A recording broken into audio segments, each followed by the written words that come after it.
Jean-Jacques Rousseau, Les rêveries du promeneur solitaire, 1817.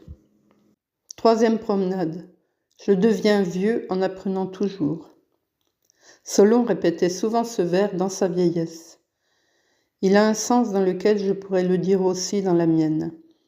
Mais c'est une bien triste science que celle que depuis 20 ans l'expérience m'a fait acquérir. L'ignorance est encore préférable.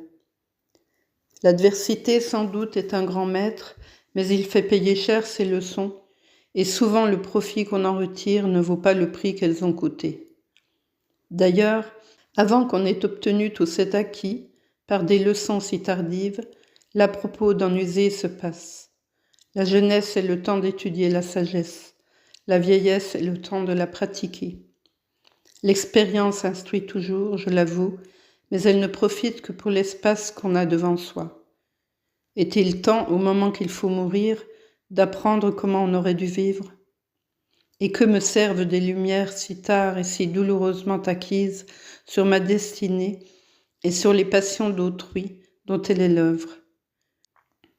Je n'ai appris à mieux connaître les hommes que pour mieux sentir la misère où ils m'ont plongé, sans que cette connaissance, en me découvrant tous leurs pièges, m'en ait pu faire éviter aucun. Que ne suis-je restée toujours dans cette imbécile mais douce confiance qui me rendit durant tant d'années la proie et le jouet de mes bruyants amis, sans qu'enveloppée de toute leur trame, j'en eusse même le moindre soupçon.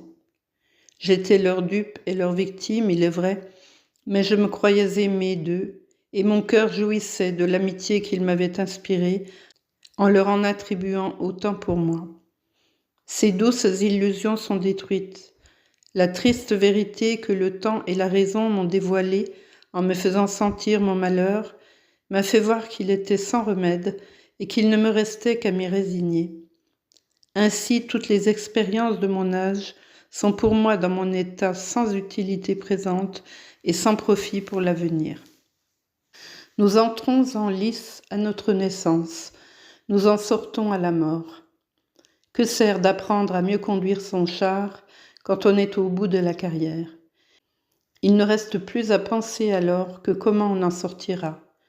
L'étude d'un vieillard, s'il lui en reste encore à faire, est uniquement d'apprendre à mourir, et c'est précisément celle qu'on fait le moins à mon âge. On y pense à tout, hormis à cela. Tous les vieillards tiennent plus à la vie que les enfants et en sortent de plus mauvaise grâce que les jeunes gens. C'est que tous leurs travaux ayant été pour cette même vie, ils voient à sa fin qu'ils ont perdu leur peine. Tous leurs soins, tous leurs biens, tous les fruits de leur laborieuse veille, ils quittent tout quand ils s'en vont. Ils n'ont songé à rien acquérir durant leur vie qu'ils puissent emporter à leur mort. Je me suis dit tout cela quand il était temps de me le dire, et si je n'ai pas mieux su tirer parti de mes réflexions, ce n'est pas faute de les avoir faites à temps et de les avoir bien digérées. Jeté dès mon enfance dans le tourbillon du monde, j'appris de bonne heure par l'expérience que je n'étais pas fait pour y vivre et que je n'y parviendrais jamais à l'état dont mon cœur sentait le besoin. Cessant donc de chercher parmi les hommes le bonheur que je sentais n'y pouvoir trouver, mon ardente imagination sautait déjà par-dessus l'espace de ma vie à peine commencée, comme sur un terrain qui m'était étranger, pour se reposer sur une assiette tranquille où je pusse me fixer. Ce sentiment, nourri par l'éducation dès mon enfance et renforcé durant toute ma vie par ce long tissu de misère et d'infortune qui l'a rempli, m'a fait chercher dans tous les temps à connaître la nature et la destination de mon être avec plus d'intérêt et de soin que je n'en ai trouvé dans aucun autre homme. J'en ai beaucoup vu qui philosophaient bien plus doctement que moi, mais leur philosophie leur était pour ainsi dire étrangère.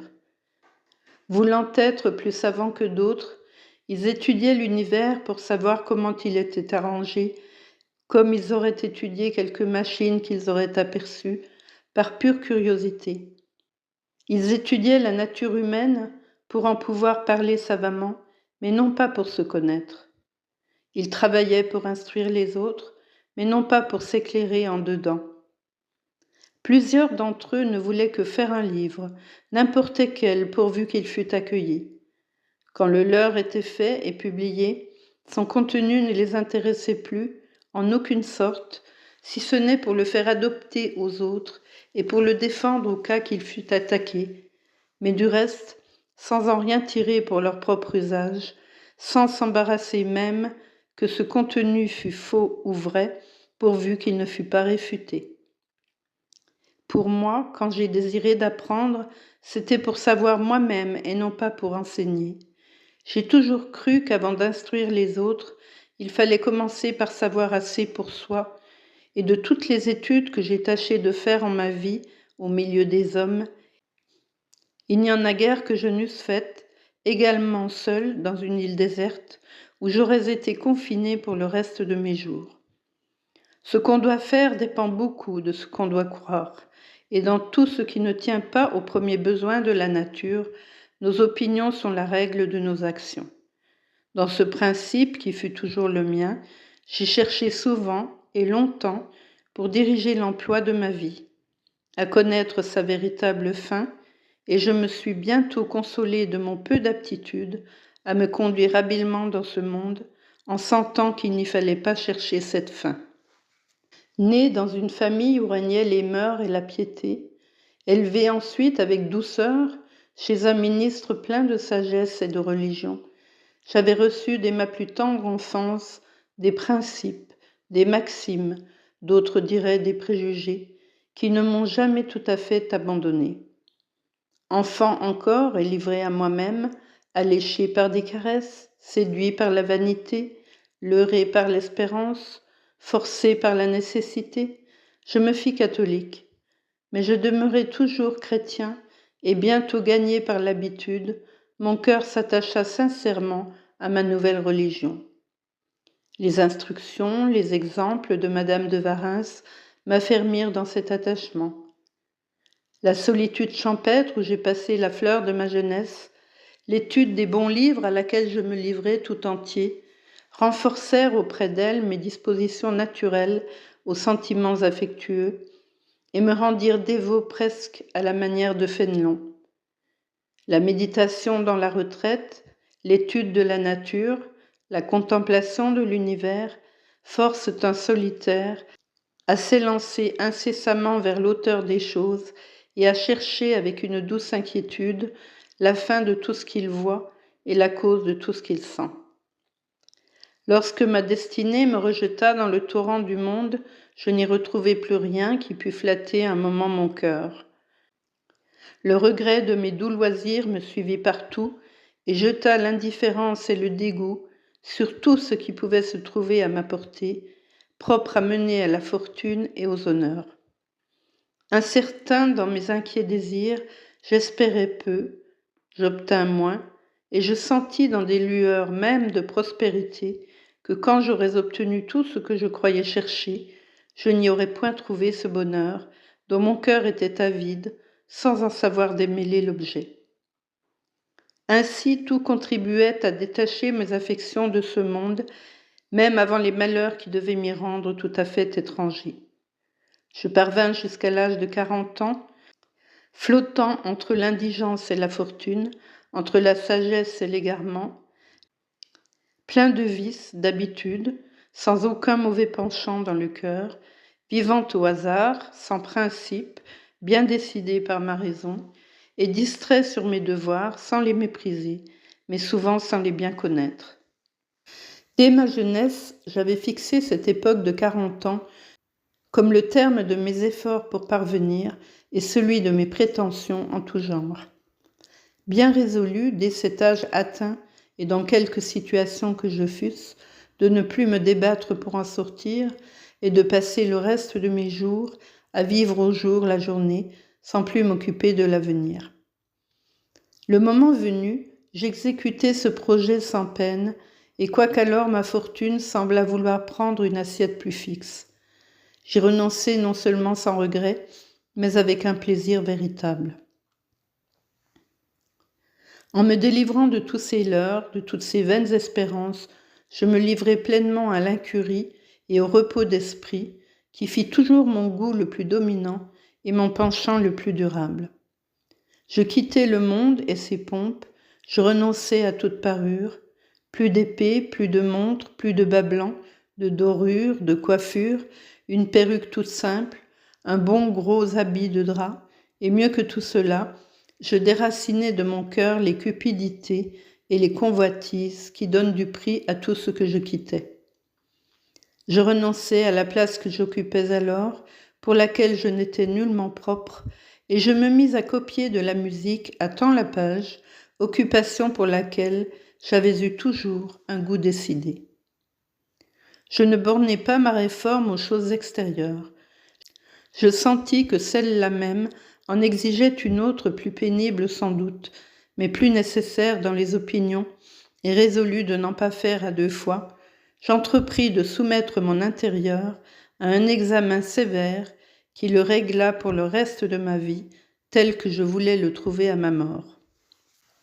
Une grande révolution qui venait de se faire en moi, un autre monde moral qui se dévoilait à mes regards, les insensés jugements des hommes, dont sans prévoir encore combien j'en serais la victime, je commençais à sentir l'absurdité, le besoin toujours croissant d'un autre bien que la gloriole littéraire, dont à peine la vapeur m'avait atteint, que j'en étais déjà dégoûté, le désir enfin de tracer, pour le reste de ma carrière, une route moins incertaine que celle dans laquelle j'en venais de passer la plus belle moitié. Tout m'obligeait à cette grande revue dont je sentais depuis longtemps le besoin. Je l'entrepris donc, et je ne négligeais rien de ce qui dépendait de moi pour bien exécuter cette entreprise. C'est de cette époque que je puis dater mon entier renoncement au monde et ce goût vif pour la solitude qui ne m'a plus quitté depuis ce temps-là. L'ouvrage que j'entreprenais ne pouvait s'exécuter que dans une retraite absolue. Il demandait de longues et paisibles méditations que le tumulte de la société ne souffre pas.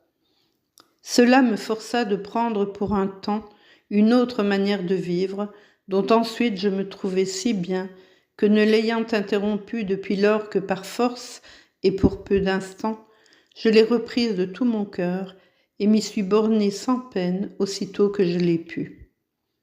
Et quand ensuite les hommes m'ont réduite à vivre seule, j'ai trouvé qu'en me séquestrant pour me rendre misérable, ils avaient plus fait pour mon bonheur que je n'avais su faire moi-même.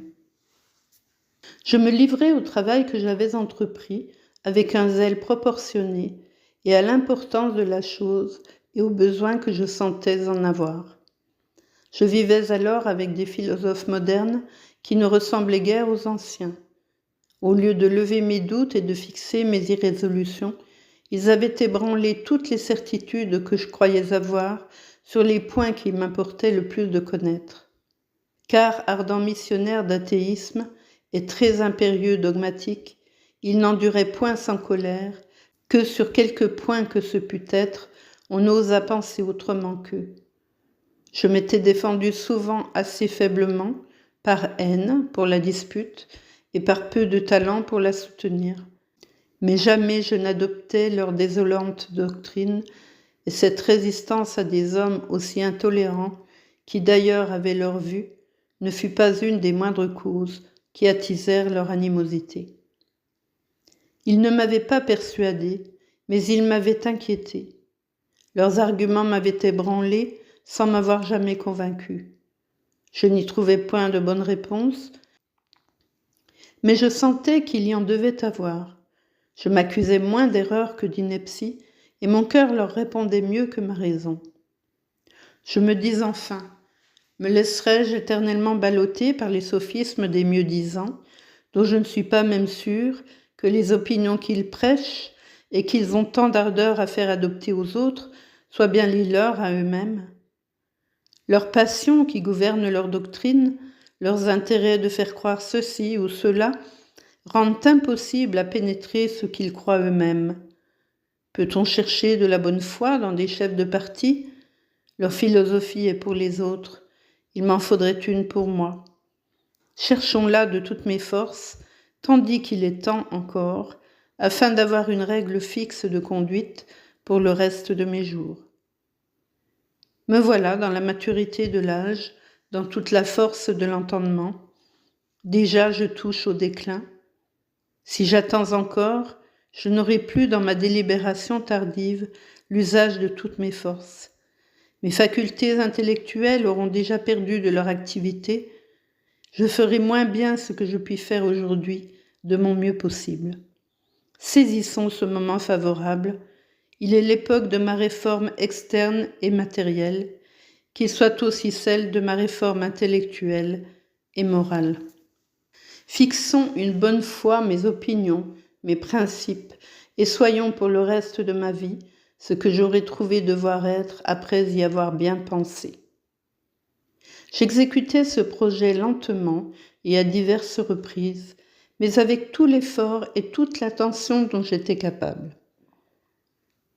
Je sentais vivement que le repos du reste de mes jours et mon sort total en dépendaient. Je m'y trouvais d'abord dans un tel labyrinthe d'embarras, de difficultés, d'objections, de tortuosités, de ténèbres, que 20 fois tenté de tout abandonner, je fus prêt, renonçant à de vaines recherches, de m'en tenir dans mes délibérations aux règles de la prudence commune, sans plus en chercher dans des principes que j'avais tant de peine à débrouiller. Mais cette prudence même m'était tellement étrangère, je me sentais si peu propre à l'acquérir, que la prendre pour mon guide n'était autre chose que vouloir, à travers les mers, les orages, chercher sans gouvernail, sans boussole, un fanal presque inaccessible et qui ne m'indiquait aucun port. Je persistais. Pour la première fois de ma vie, j'eus du courage, et je dois à son succès d'avoir pu soutenir l'horrible destinée qui dès lors commençait à m'envelopper sans que j'en eusse le moindre soupçon. Après les recherches les plus ardentes et les plus sincères, qui jamais peut-être aient été faites par aucun mortel, je me décidai pour toute ma vie sur tous les sentiments qu'il m'importait d'avoir, et si j'ai pu me tromper dans mes résultats, je suis sûre au moins que mon erreur ne peut m'être imputée à crime, car j'ai fait tous mes efforts pour m'en garantir. Je ne doute point, il est vrai, que les préjugés de l'enfance et les vœux secrets de mon cœur n'aient fait pencher la balance du côté le plus consolant pour moi. On se défend difficilement de croire ce qu'on désire avec tant d'ardeur, et qui peut douter que l'intérêt d'admettre ou rejeter les jugements de l'autre vie ne détermine la foi de la plupart des hommes sur leur espérance ou leur crainte. Tout cela pouvait fasciner mon jugement, j'en conviens, mais non pas altérer ma bonne foi, car je craignais de me tromper sur toute chose. Si tout consistait dans l'usage de cette vie, il m'importait de le savoir pour en tirer du moins le meilleur parti qu'il dépendrait de moi, tandis qu'il était encore temps, et n'être pas tout à fait dupe. Mais ce que j'avais le plus à redouter au monde, dans la disposition où je me sentais, était d'exposer le sort éternel de mon âme pour la jouissance des biens de ce monde qui ne m'ont jamais paru d'un grand prix. J'avoue encore que je ne levais pas toujours à ma satisfaction toutes ces difficultés qui m'avaient embarrassée et dont nos philosophes avaient si souvent rebattu mes oreilles.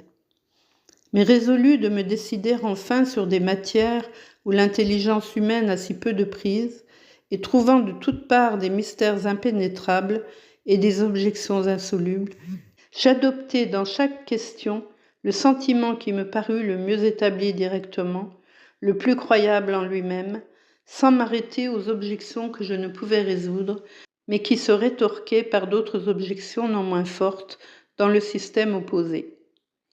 Le ton dogmatique sur ces matières ne convient qu'à des charlatans, mais il importe d'avoir un sentiment pour soi et de le choisir avec toute la maturité de jugement qu'on y peut mettre. Si malgré cela nous tombons dans l'erreur, nous n'en saurions porter la peine en bonne justice, puisque nous n'en aurons point la coupe. Voilà le principe inébranlable qui sert de base à ma sécurité. Le résultat de mes pénibles recherches fut-elle à peu près que je l'ai consignée depuis dans la profession de foi du vicaire savoyard, ouvrage indignement prostitué et profané dans la génération présente, mais qui peut faire un jour révolution parmi les hommes si jamais il est rené du bon sens et de la bonne foi. Depuis lors, resté tranquille dans les principes que j'avais adoptés, après une méditation si longue et si réfléchie, j'en ai fait la règle immuable de ma conduite et de ma foi, sans plus m'inquiéter ni des objections que je n'avais pu résoudre, ni de celles que je n'avais pu prévoir et qui se présentaient nouvellement de temps à autre à mon esprit. Elles m'ont inquiété quelquefois, mais elles ne m'ont jamais ébranlé. Je me suis toujours dit, tout cela ne sont que des arguties et des subtilités métaphysiques qui ne sont d'aucun poids auprès des principes fondamentaux adoptés par ma raison, confirmés par mon cœur, et qui tous portent le sceau de l'assentiment intérieur dans le silence des passions. Dans des matières si supérieures à l'entendement humain, une objection que je ne puis résoudre renversera-t-elle tout un corps de doctrines si solide, si bien lié et formé avec tant de méditation et de soin, si bien approprié à ma raison, à mon cœur, à tout mon être, et renforcé de l'assentiment intérieur que je sens manquer à toutes les autres? Non, de vaines argumentations ne détruiront jamais la convenance que j'aperçois entre ma nature immortelle et la constitution de ce monde et l'ordre physique que j'y vois régner. J'y trouve dans l'ordre moral correspondant et dont le système est le résultat de mes recherches, les appuis dont j'ai besoin pour supporter les misères de ma vie.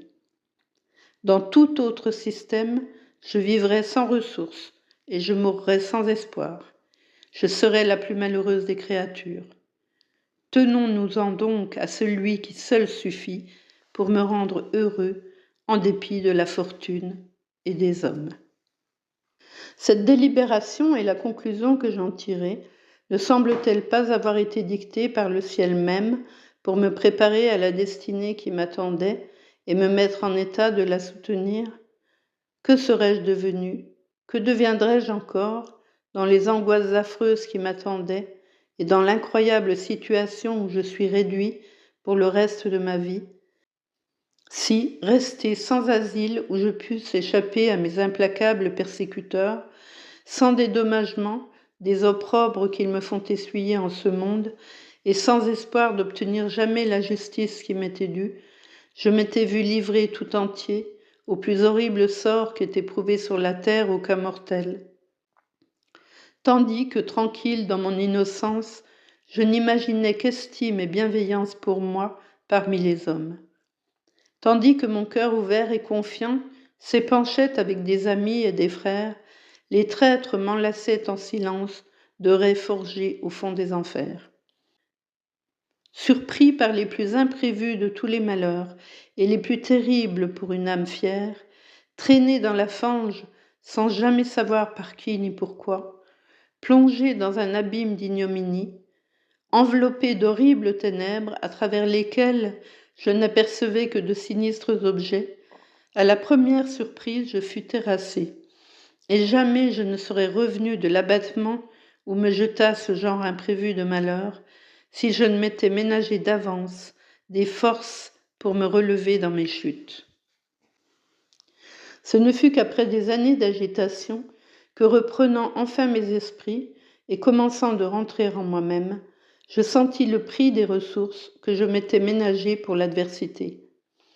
Décidé sur toutes les choses dont il m'importait de juger, je vis, en comparant mes maximes à ma situation, que je donnais aux insensés jugements des hommes et aux petits événements de cette courte vie beaucoup plus d'importance qu'ils n'en avaient. Que cette vie n'étant qu'un état d'épreuve, il importait peu que ces épreuves fussent de telle ou telle sorte, pourvu qu'il en résultât l'effet auquel elles étaient destinées, et que par conséquent, plus les épreuves étaient grandes, fortes, multipliées, plus il était avantageux de les savoir soutenir. Toutes les plus vives peines perdent leur force pour quiconque en voit le dédommagement grand et sûr, et la certitude de ce dédommagement était le principal fruit que j'avais retirées de mes méditations précédentes. Il est vrai qu'au milieu des outrages sans nombre et des indignités sans mesure dont je me sentais accablée de toutes parts, des intervalles d'inquiétude et de doute venaient de temps à autre ébranler mon espérance et troubler ma tranquillité. Les puissantes objections que je n'avais pu résoudre se présentaient alors à mon esprit avec plus de force pour achever de m'abattre précisément dans les moments où, surchargée du poids de ma destinée, j'étais prête à tomber dans le découragement. Souvent, des arguments nouveaux que j'entendais faire me revenaient dans l'esprit à l'appui de ceux qui m'avaient déjà tourmentée. « Ah, me disais-je alors dans des serrements de cœur prêts à m'étouffer, qui me garantira du désespoir si dans l'horreur de mon sort, je ne vois plus que des chimères dans les consolations que me fournissait ma raison. Si détruisant ainsi son propre ouvrage, elle renverse tout l'appui d'espérance et de confiance qu'elle m'avait ménagé dans l'adversité. Quel appui que des illusions qui ne bercent que moi seule au monde. Toute la génération présente ne voit qu'erreurs et préjugés dans les sentiments dont je me nourris seule. Elle trouve la vérité, l'évidence dans le système contraire au mien. Elle semble même ne pouvoir croire que je l'adopte de bonne foi, et moi-même, en m'y livrant de toute ma volonté, j'y trouve des difficultés insurmontables qu'il m'est impossible de résoudre et qui ne m'empêchent pas d'y persister. Suis-je donc seule sage, seule éclairée parmi les mortels? Pour croire que les choses sont ainsi, suffit-il qu'elles me conviennent? Puis-je prendre une confiance éclairée en des apparences qui n'ont rien de solide aux yeux du reste des hommes et qui me sembleraient même illusoires à moi-même si mon cœur ne soutenait pas ma raison? N'eût-il pas mieux valu combattre mes persécuteurs à armes égales en adoptant leurs maximes que de rester sur les chimères des miennes, en proie à leurs atteintes, sans agir pour les repousser? Je me crois sage, et je ne suis que dupe, victime et martyr d'une vaine erreur. Combien de fois, dans ces moments de doute et d'incertitude, je fus prête à m'abandonner au désespoir. Si jamais j'avais passé dans cet état un mois entier, c'était fait de ma vie et de moi. Mais ces crises, quoiqu'autrefois assez fréquentes, ont toujours été courtes, et maintenant que je n'en suis pas délivrée tout à fait encore, elles sont si rares et si rapides qu'elles n'ont pas même la force de troubler mon repos. Ce sont de légères inquiétudes qui n'affectent pas plus mon âme qu'une plume qui tombe dans la rivière ne peut altérer le cours de l'eau. J'ai senti que remettre en délibération les mêmes points sur lesquels je m'étais ci-devant décidé était me supposer de nouvelles lumières ou le jugement plus formé ou plus de zèle pour la vérité que je n'avais lors de mes recherches. Qu'aucun de ces cas n'étant, ni ne pouvant être le mien, je ne pouvais préférer par aucune raison solide des opinions qui, dans l'accablement du désespoir, ne me tentaient que pour augmenter ma misère, à des sentiments adoptés dans la vigueur de l'âge, dans toute la maturité de l'esprit, après l'examen le plus réfléchi, et dans des temps où le calme de ma vie ne me laissait d'autre intérêt dominant que celui de connaître la vérité. Aujourd'hui que mon cœur serré de détresse, mon âme affaissée par les ennuis, mon imagination effarouchée, ma tête troublée par tant d'affreux mystères dont je suis environnée, aujourd'hui que toutes mes facultés, affaiblies par la vieillesse et les angoisses, ont perdu tout leur ressort, irais-je m'ôter à plaisir toutes les ressources que je m'étais ménagées et donner plus de confiance à ma raison déclinante pour me rendre injustement malheureux, qu'à ma raison pleine et vigoureuse pour me dédommager des maux que je souffre sans les avoir mérités? Non, je ne suis ni plus sage, ni mieux instruit, ni de meilleure foi que quand je me décidais sur ces grandes questions. Je n'ignorais pas alors les difficultés dont je me laisse troubler aujourd'hui. Elles ne m'arrêtèrent pas, et s'il s'en présente quelques nouvelles dont on ne s'était pas encore avisé, ce sont les sophismes d'une subtile métaphysique qui ne saurait balancer les vérités éternelles admises de tous les temps, par tous les sages, reconnues par toutes les nations, et gravée dans le cœur humain en caractère ineffaçable. Je savais en méditant sur ces matières que l'entendement humain, circonscrit par les sens, ne les pouvait embrasser dans toute leur étendue. Je m'en tins donc à ce qui était à ma portée, sans m'engager dans ce qui la passait. Ce parti était raisonnable. Je l'embrassai jadis, et je m'y tins avec l'assentiment de mon cœur et de ma raison. Sur quel fondement y renoncerais-je aujourd'hui, que tant de puissants motifs m'y doivent tenir attaché? Quel danger vois-je à le suivre? Quel profit trouverais-je à l'abandonner? En prenant la doctrine de mes persécuteurs, prendrais-je aussi leur morale? Cette morale sans racine et sans fruit qu'ils étalent pompeusement dans des livres ou dans quelque action d'éclat sur le théâtre, sans qu'il en pénètre jamais rien dans le cœur ni dans la raison. Ou bien cette autre morale secrète et cruelle, doctrine intérieure de tous leurs initiés, à laquelle l'autre ne sert que de masque, qu'ils suivent seuls dans leur conduite et qu'ils ont si habilement pratiquée à mon égard. Cette morale purement offensive ne sert point à la défense et n'est bonne qu'à l'agression. De quoi me servirait-elle dans l'état où ils m'ont réduit? Ma seule innocence me soutient dans les malheurs.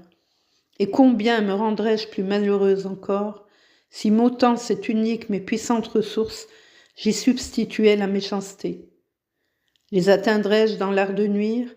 Et quand j'y réussirais, de quel mal me soulagerait celui que je leur pourrais faire? Je perdrais ma propre estime et je ne gagnerais rien à la place. C'est ainsi que, raisonnant avec moi-même, je parvins à ne plus me laisser ébranler dans mes principes par des arguments captieux, par des objections insolubles et par des difficultés qui passaient ma portée et peut-être celles de l'esprit humain.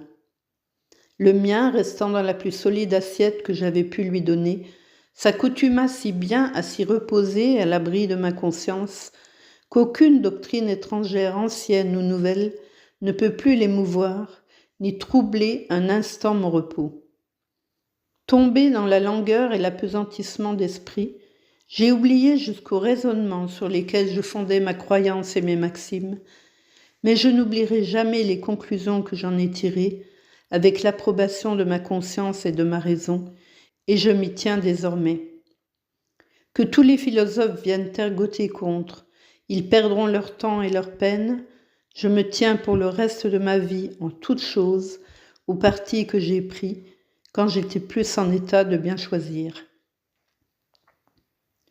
Tranquille dans ces dispositions, j'y trouve avec le contentement de moi l'espérance et les consolations dont j'ai besoin dans ma situation. Il n'est pas possible qu'une solitude aussi complète, aussi permanente, aussi triste en elle-même, l'animosité toujours sensible et toujours active de toute la génération présente, les indignités dont elle m'accable sans cesse, ne me jettent quelquefois dans l'abattement. L'espérance ébranlée, les doutes décourageants reviennent encore de temps à autre, troubler mon âme et la remplir de tristesse.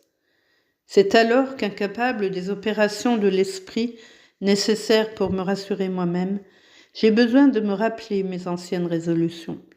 Les soins, l'attention, la sincérité de cœur que j'ai mise à les prendre reviennent alors à mon souvenir et me rendent toute ma confiance. Je me refuse ainsi à toutes nouvelles idées, comme à des erreurs funestes, qui n'ont qu'une fausse apparence et ne sont bonnes qu'à troubler mon repos. Ainsi retenu dans l'étroite sphère de mes anciennes connaissances, je n'ai pas, comme Solon, le bonheur de pouvoir m'instruire chaque jour en vieillissant, et je dois même me garantir du dangereux orgueil de vouloir apprendre ce que je suis désormais hors d'état de bien savoir.